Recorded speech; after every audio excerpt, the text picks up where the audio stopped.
को समझें और अपने जीवन के उद्देश्य को समझें, तो वो वास्तविक उद्देश्य हमारा ज्ञान की प्राप्ति और ईश्वर प्राप्ति ही बताया गया है। आगे भी इसमें कहा है हम अपनी त्रुटियों को ढूंढें, देखें।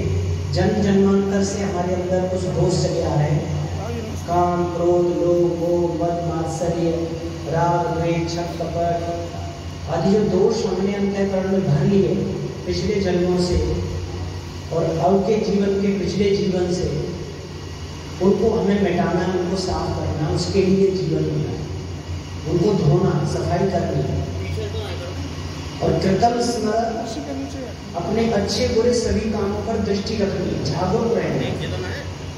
मैं कौन से अच्छे काम कर रहा हूँ और कौन से मैं वेद विरुद्ध काम कर रहा हूँ, इस पर भी दृष्टि हमें जमाए रखनी है। वेद विरुद्ध कार्यों को हमें छोड़ते जाना है और वेद अनुकूल कार्यों को हमें अपने जीवन में अपनाते हुए जाना है। ये जीवन अगर हमारा वेदांतुल बन गया तो कितने जन्म जन्मांतर हमारे अच्छे हो जाएंगे। और इस जीवन में थोड़ी सी भी हमने लापरवाही की और वेद के विपरीत कार्य हमने दुनिया में किए तो कितने जन्म हमारे खराब हो सकते हैं, कितने जन्म हमें दुख भोगना पड़ेगा मजबूर होकर। थोड़ी सी लापरवाही से हम कितने कष्ट खरीद सकते हैं, क्योंकि भगवान की दुनिया में अच्छा करने वालों को भी कई गुना बढ़ के मिलता है और भगवान की आज्ञा के विपरीत चलने वालों को भी कई गुना बढ़ करके दंड मिलता है। जैसे आप किसानों से जाके पूछो, अभी 4 महीने पहले उन्होंने गेहूं का दाना डाला था, क्या 1 मन गेहूं 1 बीघा में डाला था और लगभग 25-30 मन 20-25-30 मन गेहूं को प्राप्त हुआ। 4 महीने में कितना गुना होकर के बना।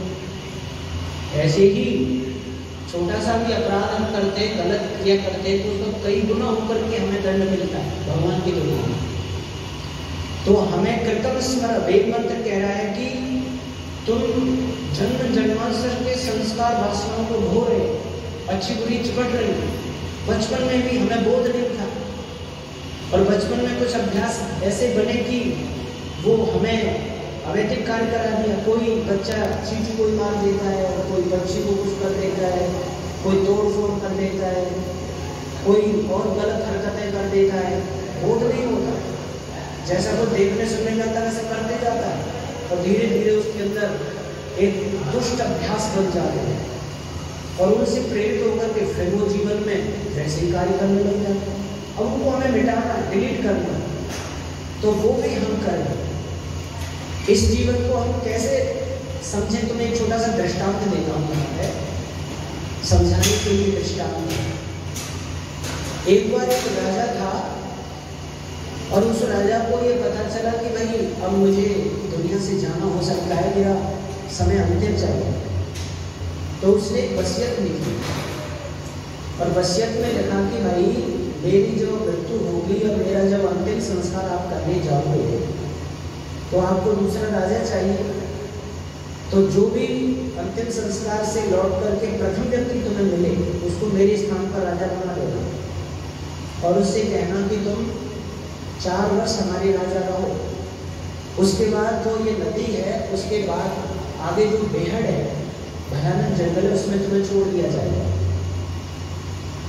और उसको जब 4 वर्ष के बाद छोड़ने जाओ तो जब लौटो पहले व्यक्ति मिले उसको फिर राजा बना देना। और यही नियम शर्त उसके साथ लगा देना, 4 वर्ष तक राजा रहो, बाकी बात इस नदी के पल्ले बेहद में तुम्हें छोड़ दिया जाएगा।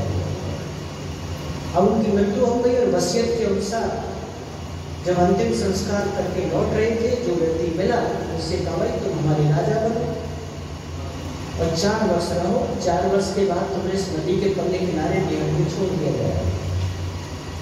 उसने सोचा देखो राजा और मैं 4 वर्ष चलो मजे ले लो, बाकी तो 4 वर्ष के बाद जो होगा देखा जाएगा। 4 वर्ष का तो मजा ले लो, बस खाया पिया डांस और बड़े बड़े व्यसन किए, दुनिया भर के नृत्य गीत जो कुछ उसे करना था वैसे वासना में आकंठ डूब करके उसने जो मजा लिया आनंद लिया। अब 4 वर्ष हो, चलो भाई और नदी के पल्ले किनारे बिहार में छोड़ दिया और शेर चीते बगैर उसे नौच नौच कर खा रहा। फिर जो व्यक्ति मिला, ऐसे क्रम चलता गया। जब एक व्यक्ति को कहा कि भाई तुम हमारे राजा बनो 4 वर्ष के लिए और फिर ऐसे जंगल में छोड़ दिया जाएगा औरों की तरह, उसने विचार किया, राजगद्दी पर बैठ कर 4 वर्ष की मौज मस्ती है केवल, उसके बाद भयानक जंगल में शेर चीते नौच नौच के खा जाए, कितना कष्ट भोगना पड़ेगा मुझे इस अगली यात्रा का इंतजाम करना चाहिए। उसने क्या किया, बड़े संयम से जीवन जिया और कठोर श्रम और परिश्रम किया, विषय वासनाओं से अपने को अछूता रखा, बिल्कुल संयम का जीवन।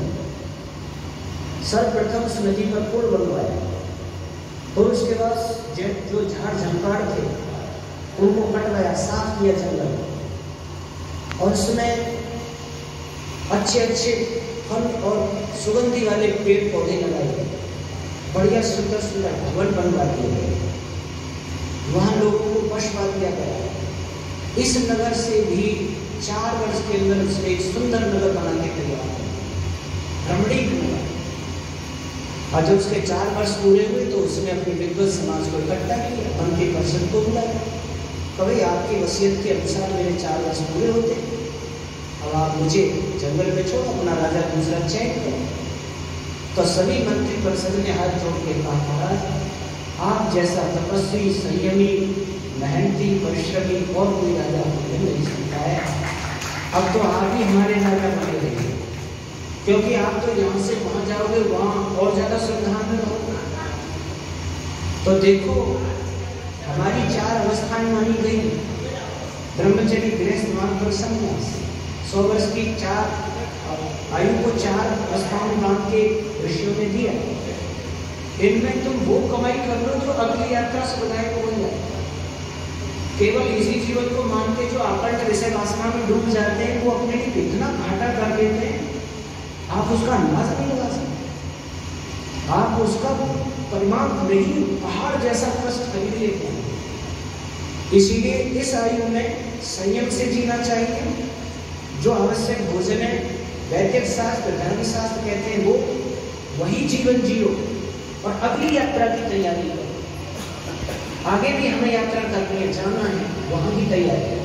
महर्षि दयानंद एक बात लिखते हैं, कल हमें भूख लगेगी, परसों हमें भूख लगेगी, 6 महीने तक भूख लगेगी, उसका इंतजाम आज करते हैं। कुटिलाओं में अनाज इकट्ठा करके रख लेते हैं, पशुओं के लिए चारा जमा करके रख लेते हैं, कुछ पैसा रख लेते हैं, ऐसी धन संपत्ति रख लेते हैं कि वर्ष भर हम उसका प्रयोग कर सकेंगे, अपनी भूख शांत कर सकेंगे, अपनी आवश्यकता पूर्ति कर सकेंगे।